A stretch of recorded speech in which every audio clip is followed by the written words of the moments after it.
Guys, I'm Steve. Welcome back to the channel. Welcome back to another video. If it's your first time stopping by the channel, hit that subscribe button. Trust me, you won't regret it. You're a returning subscriber as always, guys. Welcome back, and I do appreciate the support.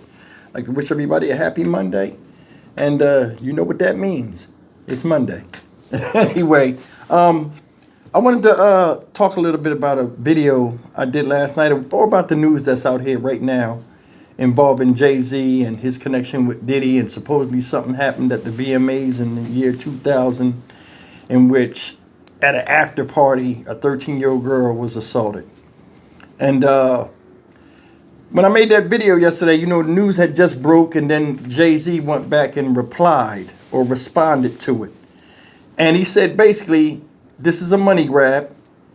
He's not going to take it lying down. It's all about greed. He didn't do nothing. And, he ain't paying 1 red cent, quote unquote. This thing right here is funny for a lot of reasons. Number one, it's a lot of questions. For one, why is a 13-year-old girl at the BMA after party, and who invited her? One report I seen, it said a limo driver invited her to go to an after party full of A-list celebrities and rappers. A lot's going into this, guys. But anyway, the reason why I brought this up is because here's news as of late, and this video explains a lot of the questions that a lot of us have of how this happens, what happens next with this, and why this came to fruition. So just take a look at that, and we'll come back and talk about it a little bit.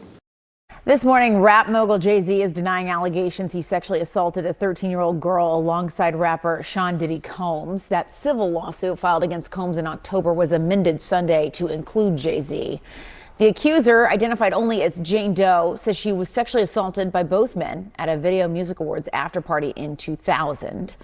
In a blistering statement, Jay-Z accuses Jane Doe's attorney of trying to blackmail him. He said further, quote, "These allegations are so heinous in nature that I implore you to file a criminal complaint, not a civil one. Whomever would commit such a crime against a minor should be locked away. Would you not agree?" He added, "My only heartbreak is for my family. My wife and I will have to sit our children down, one of whom is at the age where her friends will see the press and ask questions about the nature of these claims and explain the cruelty and greed of people." Joining us now, Joey Jackson, CNN legal analyst and criminal defense attorney and former prosecutor. There's a lot to unpack here. Joey, I want to start with just the statement from Jay-Z, which is so forceful in its denial. I just read a teeny part of it. It's long, where he says that they should file a criminal complaint. Is that even possible at this point? So based on the allegations, Jessica, good morning. Good to see you. I think that it certainly could be. Why do I say that? Now, he, of course, is more than annoyed, would be an understatement. Yeah. He has a family and he has a lot to protect, including his brand. But to the extent that he's saying, hey, come after me criminally, that could be likely. Why do I say that? Because rape in New York, and what's alleged in this complaint, is forcible compulsion. What that means in English is that it's saying that he held her down, raped her, and that, of course, the allegation is that Mr. Combs did the same thing. And so if those facts are actually accurate, it would require an investigation by prosecutors. And if true, right, you could pursue it criminally. Now, with respect to evidentiary value, yes, it happened 24 years ago, right, more than 24 years ago. But in the allegations, there's a few things. Number one, there's allegation that another celebrity was present at the time, right, in addition to other people. Number two, there's the claim by the victim, right, that she left, that she went and she was seen by a gas attendant who saw her in distress. Number three, that she phone called her dad, who showed up, the 13-year-old, and now removed her. So civil complaint, simply allegations, needs to be proven in a court of law, but if true, it could rise to the level of criminality, and we'll see what happens, or if the DA looks and investigates. So what happens now? So what happens now is this is simply a civil complaint. And in a civil complaint, it goes through the technical legal process. Now, the distinction, Jessica, between civil and criminal, of course, is that civil is for monetary damages, right? The system can only reward you with money. There's allegations that this 13-year-old is suffering from post-traumatic stress disorder, suffered depression, etc. So now you go to fact-finding, right? Before that, just briefly, there was a demand letter sent. And a demand letter is a letter being sent by a lawyer saying, hey, I don't have to sue you. We can sit, we can mediate it. If we reach an agreement, it never sees the light of day. Jay-Z saying, I don't care about your demand letter. I look at it as blackmail. You want to sue me, sue me. You want to look at it criminally, look at it criminally, but it'll go through the fact-finding process. If a trial is necessary to determine the facts, that's what will happen, but it'll be deemed civil. No indication at this point as to whether or not any criminal investigation will ensue as a result of this. Yeah, and Jay-Z came back incredibly forcefully against these allegations and really singled out that attorney as well for being, I'm paraphrasing here, but greedy, saying he's out to get money, and calling that letter essentially blackmail. Yeah, and in addition to that, Jessica, also suing the attorney, saying he's intimidating him, harassing him, etc. Now, demand letters are not new. What lawyers do is they send them out as a matter of protocol and practice so that you can expedite the process. At the same time, there's certain ethical standards that you have to use, and you have to have a good faith factual belief that this is true. Now, you can argue this complaint was filed in October, right? Could have mentioned Jay-Z then. You didn't. Why? It was amended now to include him. Are the factual assertions true? Are they fact or fiction? Is it a money grab or not? All of that will be litigated in a court of law, but according to Jay-Z, this never happened, is pure fiction. It is a money grab, and he's fighting for his name, reputation, and certainly innocence and justice in his view, which is he didn't have anything to do with it. Yeah, and you touched on a point, too, that I wanted to ask you about, which was that this was an amendment to this already existing lawsuit. What are people to take away from that? The fact that they're coming back and adding to this now with this specific name. Yeah, you know, Jessica, so it depends. That's also common. You could amend lawsuits, right, as a matter of course, and you do, to include certain factual allegations. The interesting thing to me in terms of your question and the takeaway, if you had this information about Jay-Z, it happened allegedly in September of 2000. Why not include it in the original complaint? What happened between October and now that necessitated you putting in, and it's a question of credibility. Was he celebrity A, right, as was noted in the October complaint? Is this pure fiction? And what's interesting in the complaint is he really, that is the lawyer, tries to tie Jay-Z to Mr. Combs in so many ways, right? Birds of a feather is the argument that he's making. You can make that argument. You need the facts to sustain it. Let's see if they come up with any facts. All right, guys, that's the news, and they're talking about, you know, the way they were talking. It seemed, you know, from people on the outside looking in, it seemed as if, you know, part of this stuff don't make no sense, and it does. I mean, it does. I mean, if her father came and picked her up at a gas station or whatever that she was dropped off at, and she was in distress, how come this didn't come out back then? And that's the thing. I don't know if this is true or not. But with all of the stuff coming out, allegations, celebrities being named, people that was connected with Puffy in the golden time of his craziness, you never know. But I will tell you this. This supposedly happened the year 2000 at the VMAs, an after party, right? Regardless if the girl was there or not, I don't know why you would have 13-year-olds partying with drinks and all kind of stuff there. That in itself is crazy. But I will tell you this. A lot of people saying, oh, I don't believe that this is true because she's 13 years old. I know they ain't got that much sense to have her around all these different people and all this stuff. I don't know. Because I'm going to tell you something. And, you know, this girl's 13. They said this happened in 2000. In 2003, they did something similar. 13-year-old girl, what's her name? Davia Chase or whatever, 13-year-old girl, was invited to the VMA after party. Then for the 2003 VMAs, look.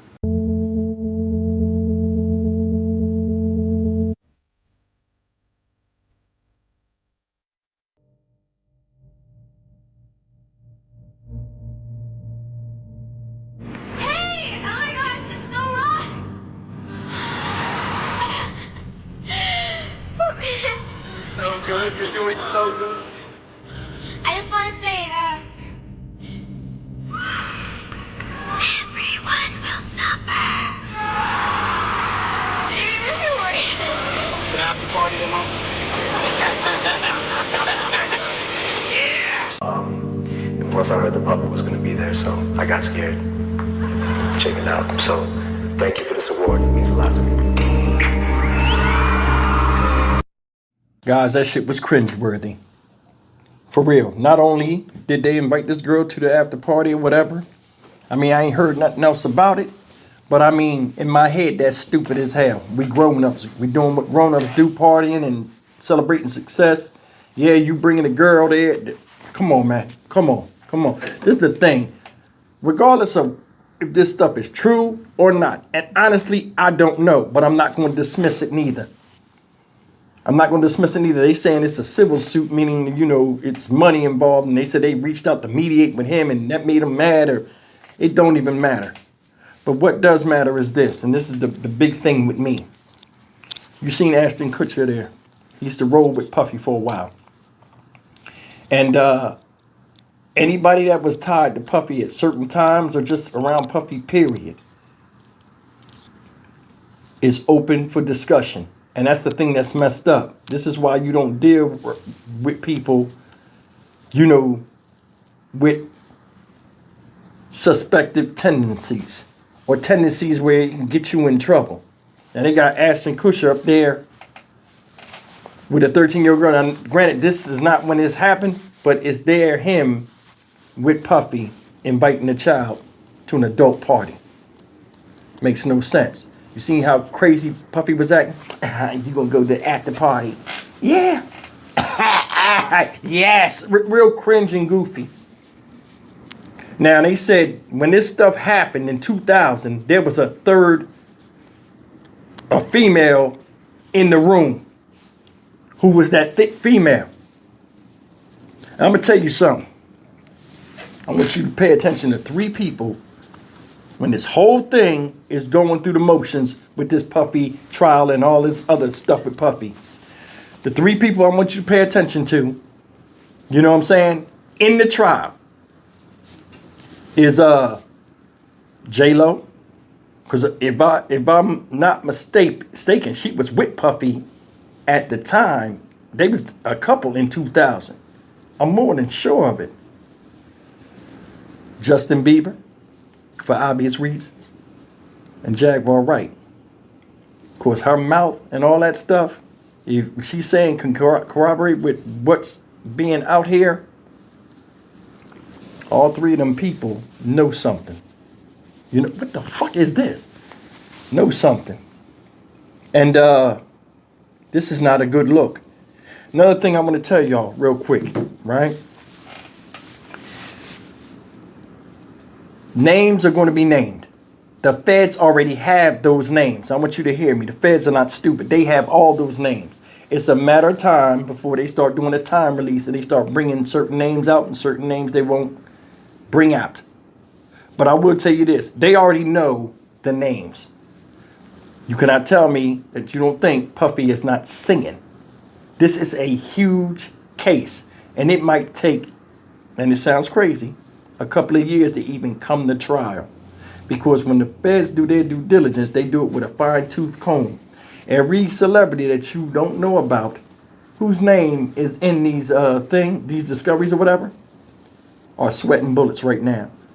Just look at the media. Every day is something crazy about Puffy. There's so much stuff about Puffy that's coming out crazy. I don't even look at it no more until something big strikes.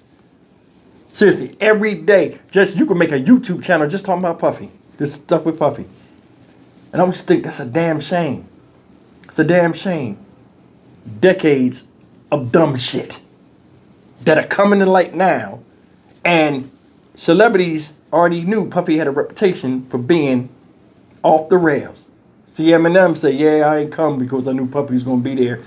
I think there's a little bit of truth in that joke. And, man, we'll see. We will see. But I'm telling you, this is going to be a trial for the ages. This is a mess.